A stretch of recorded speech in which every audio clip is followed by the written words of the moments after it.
Hello, everyone, and welcome back to Donovan's Daily Dose. I'm your favorite APUS history teacher, Mr. Donovan, and today we're going to take a look at some pre-Columbian societies. Now, this aligns really well with period 1 of the APUS history curriculum, especially that year 1491, because the information I'm going to go over today is based solely on what life is like for indigenous populations, aka Native Americans, before the arrival of Christopher Columbus and other European colonizers. All right, so a lot of the questions I usually get about are geographic questions and the names of specific tribes. So let's dive into 3 of the most important ones you should absolutely know before the AP test. Let's start in the American Northeast in present-day New York with the Iroquois Confederacy. So this map shows the 5 different tribes that make up the Iroquois Confederacy. You have the Mohawk, the Seneca, the Oneida, the Onondaga, and the Cayuga.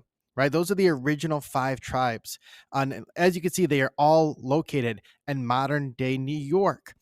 Now, the reason why the Iroquois Confederacy are so important is because they are going to establish one of the first examples of a democratic government in the Western Hemisphere. So if you take a look at this picture right here, this shows how the Grand Council works. And as you can see, each individual tribe has a say in the decisions that impact all 5 of them. Now, this Iroquois Confederacy is developed after years of controversy and conflict between these 5 different tribes, and they realized an alliance could serve to benefit all of them against other Native Americans who they have conflicts with. So with this Grand Council, you can see that there is a clear system of checks and balances, that each tribe has an individual vote.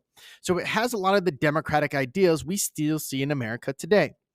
Along with this, the Iroquois are going to be sedentary, meaning they are establishing permanent villages and towns. They are going to be known for growing the Three Sisters crop, which is corn, beans, and squash. So they are not by any means really hunter-gatherers. They are pretty sedentary in their lifestyle. Now, the second one that you would be well to know is the 5 civilized tribes of the American Southeast. So they're pictured here on this map. So these 5 civilized tribes are going to be more relevant later on when you get to period 4 in the Indian Removal Act. But much like the Iroquois Confederacy, they establish sedentary lifestyles. They have permanent villages. They grow the Three Sisters crop as well. So corns, beans, and squash.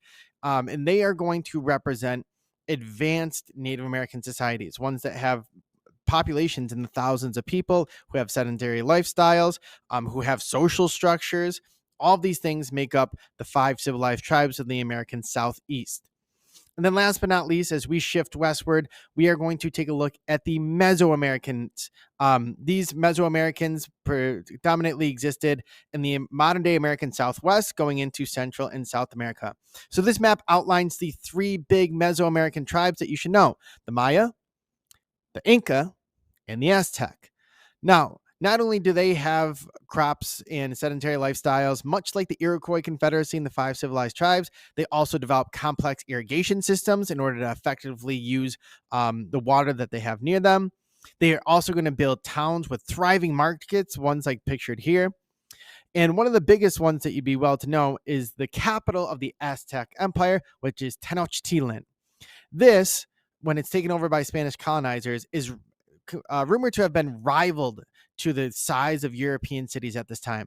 Historical estimates vary, but Tenochtitlan, this capital of the Aztec Empire, it's estimated that roughly 50,000 people live there. This would make it larger than any other European city at this time.